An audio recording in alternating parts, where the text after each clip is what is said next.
समय से परे एक कहानी, भारत की पहली सुबह। आज 12 सितंबर 2025 की इस सुबह जब हम अपने घरों में चाय की चुस्कियां ले रहे हैं, तो चलिए थोड़ा पीछे चलते हैं, बहुत पीछे, इतना पीछे कि कैलेंडर की तारीखें भी धुंधली पड़ जाएं।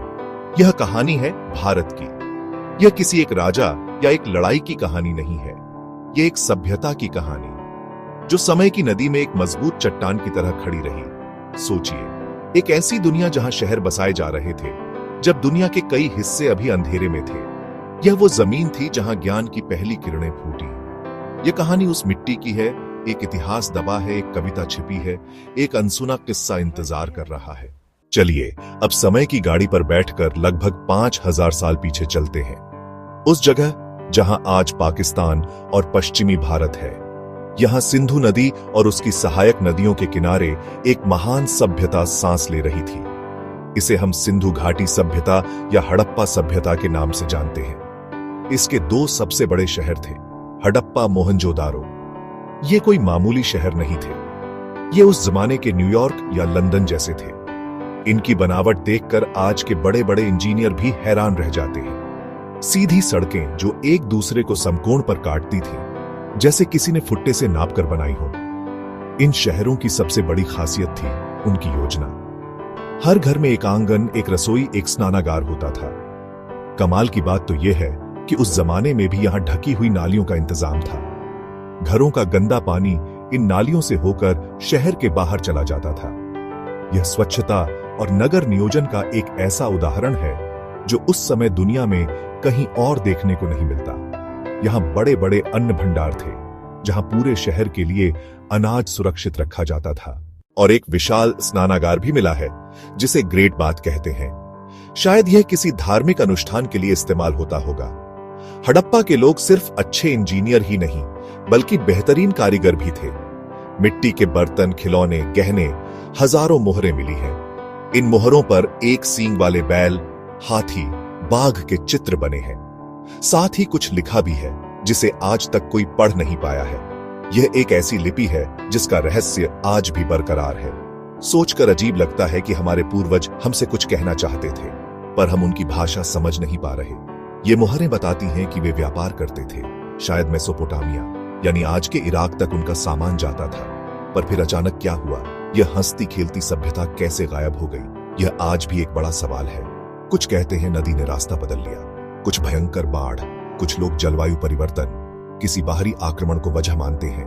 वजह जो भी रही हो, ये शहर धीरे धीरे वीरान हो गए और मिट्टी की परतों के नीचे दब गए। लेकिन वे अपने पीछे एक ऐसी कहानी छोड़ गए जो बताती है कि भारत की जड़ें कितनी गहरी और शानदार हैं। जब हड़प्पा के शहर खामोश हो रहे थे, तब भारत के दूसरे हिस्सों में एक नई सुबह हो रही थी। यह विचारों की सुबह थी, ज्ञान की सुबह थी। इसे वैदिक काल कहा जाता है। वेद, ज्ञान का भंडार, हजारों साल सुनकर सुनाकर पहुंचे, लिखा बहुत बाद में गया, इसलिए श्रुति कहलाए। 4 वेद हैं, ऋग्वेद, यजुर्वेद, सामवेद, अथर्ववेद। इनमें प्रकृति की शक्तियों के मंत्र, सूर्य, अग्नि, वायु, इंद्र और जीवन की प्रार्थनाएं हैं। समाज कबीलों में था, लोग गांवों में रहते थे, पशुपालन, खेती करते और यज्ञ से देवताओं को प्रसन्न करते थे। यहीं वसुधैव कुटुंबकम की नींव पड़ी। उपनिषदों में प्रश्न उठे, आत्मा क्या है? मृत्यु के बाद क्या होता है? ब्रह्म क्या है? वेदांत यानी वेदों का सार, संस्कृत का विकास हुआ। पाणिनि ने व्याकरण को सूत्रों में पिरोया। रामायण, महाभारत, धर्म, अधर्म, कर्तव्य और त्याग के पाठ, जिन्होंने आज भी मार्ग दिखाया। अब हम 322 ईसा पूर्व आते हैं। भारत छोटे राज्यों में बंटा था। मगध से चंद्रगुप्त मौर्य उठे। गुरु चाणक्य के साथ नंदों को हराकर मौर्य साम्राज्य की नींव रखी। भारत का पहला विशाल संगठित साम्राज्य, अफगानिस्तान से बंगाल, कश्मीर से कर्नाटक तक। चाणक्य, रणनीति, अर्थशास्त्र, राजनीति। चंद्रगुप्त, मजबूत शासन, सेना, एक समान कानून, व्यापार को बढ़ावा। अशोक, वीर सम्राट। कलिंग युद्ध के रक्तपात ने उनका हृदय बदल दिया। हिंसा त्याग कर धम्म अपनाया। शांति, अहिंसा, करुणा, सहिष्णुता संदेश स्तंभों, शिलालेखों पर खुदवाए। अस्पताल, सड़कें, कुएं और बौद्ध संदेश भारत से श्रीलंका, मध्य एशिया तक। 5 सदियों बाद गुप्त साम्राज्य, कला, साहित्य, विज्ञान, संस्कृति का स्वर्ण युग। चंद्रगुप्त प्रथम, समुद्रगुप्त, चंद्रगुप्त द्वितीय, विक्रमादित्य, समृद्धि और संरक्षण के प्रतीक। महाकवि कालिदास, अभिज्ञान शाकुंतलम, मेघदूतम, कुमार संभवम, भाषा और भाव आज भी प्रशंसित। पंचतंत्र नीति कथाएं दुनिया की कई भाषाओं में अनुदित। पुराणों का अंतिम रूप इसी काल में। अजंता एलोरा, चित्र और मूर्तियां जिनके रंग भाव आज भी जीवंत हैं। देवगढ़ का दशावतार, भीतरगांव का मंदिर, बुद्ध और देव प्रतिमाएं, शांत सौंदर्य। आर्यभट्ट, शून्य का सिद्धांत, इसके बिना गणित और कंप्यूटर विज्ञान अधूरा। पृथ्वी गोल है और धुरी पर घूमती है, दिन रात का कारण। वराहमिहिर सहित अनेक योगदान खगोल विज्ञान और ज्योतिष में। आयुर्वेद, चरक संहिता, सुश्रुत संहिता, मोतियाबिंद, प्लास्टिक सर्जरी सहित उन्नत चिकित्सा ज्ञान। लौह स्तंभ, 1600 साल में जंग नहीं, धातु कर्म की उन्नत तकनीक का जीवंत प्रमाण।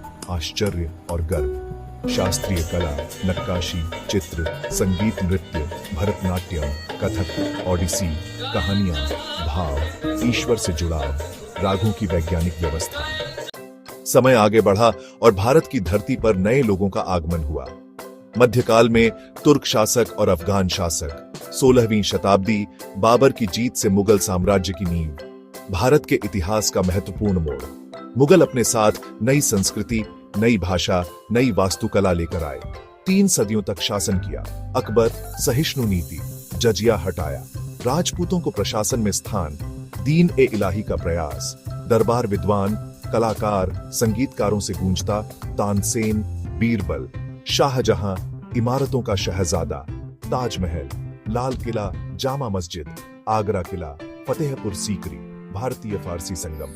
लघु चित्रकला, उर्दू का विकास, खान पान, बिरयानी, कबाब, कोरमा, सांस्कृतिक छाप। यह अध्याय मिला जुला, टकराव भी, संगम भी, पर गंगा जमुनी तहजीब को और रंगीन व समृद्ध कर गया। भारत की सबसे खूबसूरत बात, अनेकता में एकता।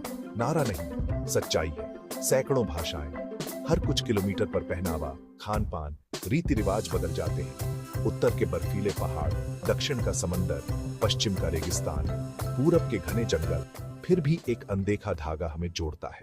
यहाँ हिंदू, मुस्लिम, सिख, ईसाई, बौद्ध, जैन, पारसी और न जाने कितने धर्म साथ रहते आए हैं। धागा है सहिष्णुता और सम्मान का।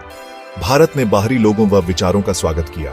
पारसी, यहूदी, यहाँ हर धर्म फला फूला। एक ही बाजार में मंदिर की घंटी और मस्जिद की अजान, दिवाली की मिठाई, ईद की सेवियां। साझा संस्कृति हमारी ताकत। त्योहार, संगीत, नृत्य और कला, भांगड़ा, गरबा, भरतनाट्यम, कथकली, सरसों का साग, डोसा सांभर, मछली चावल, दाल बाटी। विविधता हमारी पहचान और शान।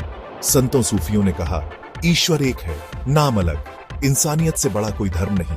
हजारों साल का सफर तय कर हम आज की सुबह में लौट आए। आज का भारत कैसा है? एक टांग गौरवशाली अतीत में, दूसरी भविष्य की ओर। बैलगाड़ी से सुपरकार तक, चौपाल से मंगलयान तक, विरोधाभास ही पहचान है। युवा देश, 65% से अधिक, 35 से कम। युवाओं के सपनों में भविष्य छिपा है। अतीत की परछाई साथ चलती है। शून्य के देश के बच्चे आज सिलिकॉन वैली में नेतृत्व कर रहे हैं। वसुधैव कुटुंबकम से विश्व फार्मेसी तक। अशोक की अहिंसा, गांधी का सत्याग्रह, शांति का संदेश। विविधताओं के बावजूद सफल लोकतंत्र, पर गरीबी, अशिक्षा, भ्रष्टाचार, असमानता, सांप्रदायिक झगड़े, फिर भी हमने बड़े तूफान झेले हैं। गिरकर उठना आता है। जिजीविषा और कभी न हारने वाला जज्बा। अंधेरों में भी उम्मीद की किरण। ये किरण युवाओं की आंखों में, किसानों के पसीने में, महिलाओं के हौसले में दिखती है। भारत की कहानी खत्म नहीं, ये बस एक अध्याय। आने वाली पीढ़ियां नए पन्ने जोड़ेंगी। हड़प्पा के नियोजक से आज के स्टार्टअप्स, आर्यभट्ट से इसरो, कालिदास से आज के लेखक। यात्रा निरंतर।